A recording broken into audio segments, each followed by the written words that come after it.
Okay, this video is translating words or verbal expressions into mathematical either expressions, equations, or inequalities. So let's first start with what's the difference between these different types of things. Now, expression is has numbers, variables, operations like, x plus 4, whatever the case is. So here's an example. So we have a variable, a coefficient in front, a plus sign, and our 7. But notice there's no equal sign. The moment you add an equal sign, it becomes an equation. So an equation is really an expression that is equal to another expression. And that's what an equation is, setting two expressions equal to another. Okay, so the moment you see an equal sign, that makes an equation. Without a equal sign, just an expression. And that's a big thing because we solve equations, we don't solve expressions. We simplify expressions, evaluate expressions, but equations are the only thing that we can solve. Inequalities are the moment you see the less than or greater than symbol, or equals to. And we can see that right here, and what it means is that the answer is not a single point as it would be over here, but more or less a range of answers. So we're going to look at examples, taking words, and what do they mean? Does it mean expression, equation, inequality, and so forth? Okay. So listen down here. Here we have different examples. So notice expressions, no equal signs. Over here, equations, we have equal signs. Inequalities, notice we see the symbol as needed. Okay, the inequality symbol there. Okay. So that just kind of gives an introduction to what we're looking at. All right, so again, we're translating words, so let's talk about different words that mean all these operations. Okay, so here's the different, basic operations. So addition means, add. Another word we see is sum, total. Those are different key words that mean addition. Subtraction is, difference, minus. Now, less than. And we'll see examples of that. And a lot of people are saying, well, if I see less than, does it mean one of these inequalities? Yeah, it does. But, if we say 5 less than a number, that's going to be a different example. So we'll see that here in a little bit. Equals, the big word is. That's the big word, or equal. Okay. Or, total, I should say over here. So, that means addition, and usually the total means sum of. Division, okay. Um, Quotient, and that means division. That means a fraction, okay. Or anytime you have a fraction, and I'm just gonna put that as a reminder. Not that we see that too much, but that's what it means.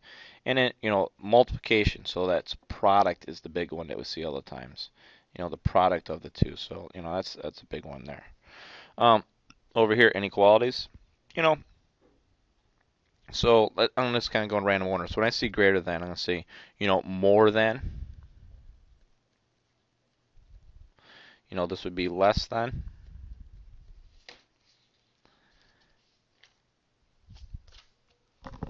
You good? All right, man. Awesome job. I'll let you know on Tuesday, okay? Have a good weekend.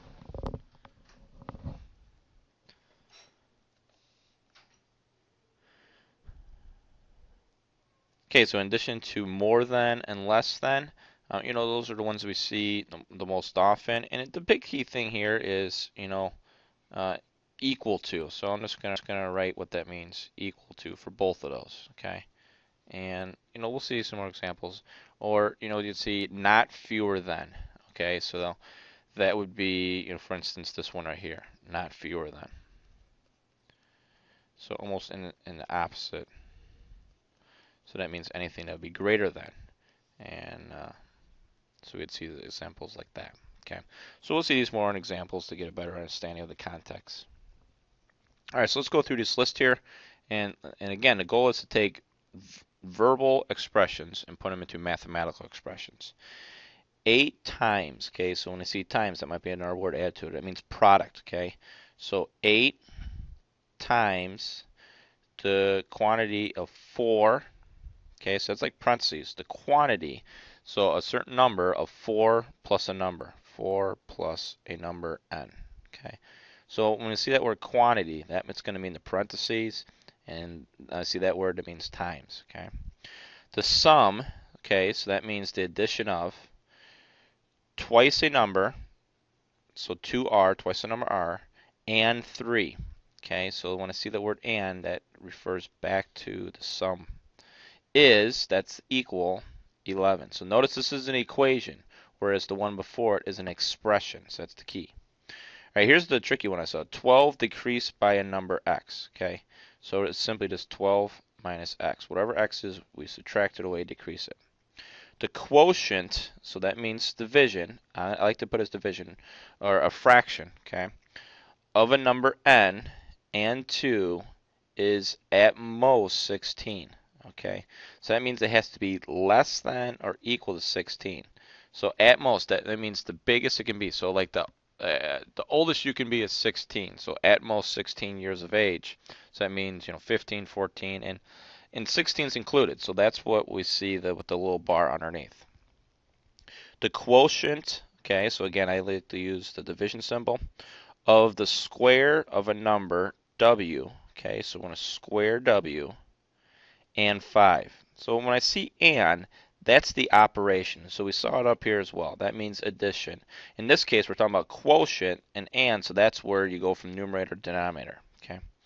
A number p is is at least 4 and less than 17. Okay, so this is inequality set up. So this is what I was going to look. Q is, is in the middle. It's at least 4. Okay, so we're going to say here's 4, and it's going to say bigger than or equal to 4. It's at least 4. 4, 5, 6, 7, 8. And this think of examples like, okay, give me numbers that are bigger than 4. Does it make sense? The number 6 is at least 4. Well, yeah, it is. If you're 6, you're at least 4 years old. And less than 17. And notice this says nothing about equal to, so I'm just going to put less than 17. So notice over here, 4 is included, but over here 17 is not. So, that's a great example of, understanding the context of the problem. The amount of money, in your bank account. All right, let's change that to N. It's a typo. The amount of money in your banking account has to be at least $75. So we're going to say, B for banking account has to be bigger than or equal to $75. Because you always have to ask, is 75 included? And that's where the little line underneath. So if you think, is it okay to have $75? Can I open up an account with just $75? Exactly. Yes, so then it's included. What if I had $76? What if I had 80 and 100? Yeah, they all work. So any value bigger than.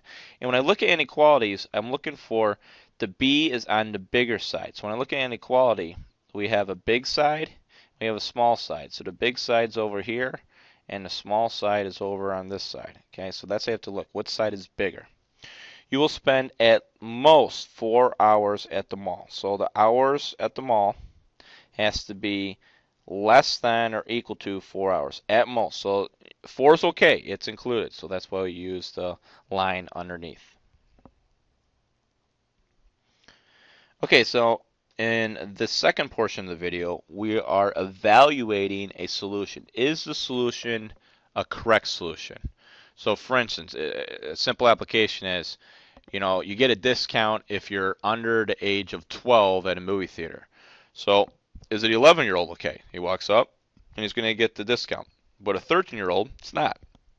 So 11 would be a correct solution, 13 would not, if the equation was, you get a discount if you're under the age of 12. Okay, so we're going to give you answers, and you have to test, is the answer a valid answer or not a valid answer? So let's take a look here. So again, equation, we're looking for one answer, whereas inequalities, we're looking for a range of answers or a set of answer. Okay, so keep that in mind. Okay, determine if 5 is the solution of the inequality or equation. So we're going to plug 5 in for any variable we see.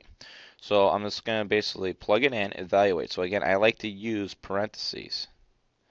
And we're going to say, how does that compare to 9? Well, 24 minus 15. 24 minus 15 does equal 9, so those check out. So yes, 9 is a solution. So we're going to say yes. Okay. Number 2 over here, 3 times 5 plus 4. Does that equal 18? Well, let's see. 15 plus 4, does that equal 18? Well, that's 19. Does 19 equal 18? No, it does not. So if it doesn't, then I'm going to say no, it's not a solution. Okay. So down over here, 2 times 5, that's 10, minus 7. Is that less than or equal to 3? So now we're looking for a range of answers. So there's not just one answer. It has to just be less than 3. So this is 10 minus 7. Is that less than or equal to 3? Let's say, is 3 less than or equal to 3? Well, the key is that we have the less than, we have the equal symbol underneath. So this is yes. 3 is included in the answer, and that's what the little bar underneath the answer means. Last example here, 4 plus 3 times 5 is greater than or equal to 19. So 4 plus 15 is greater than 19. Okay, so here we have 19. Is 19 bigger than 19? So if you have two students that are, or people that are 19 years old, and you say, okay, is this guy older than this guy? And imagine they had the exact same birthday, okay? Well, you'd say no, it's not older, the same age. So this is no, because it's not included. So I'm going to highlight the key there. Here's notice no bar underneath, here yes a bar underneath. So that's the difference between yes and no with these two equations. All right, so what I want you to do is in this video is I want you to go ahead and try these examples, and this is what we'll be reviewing in class to see how you do on these here. And then here's some more extra practice that might be a good thing for you to look at. So both of these will be included in the notes, so go ahead and take a look at these examples here.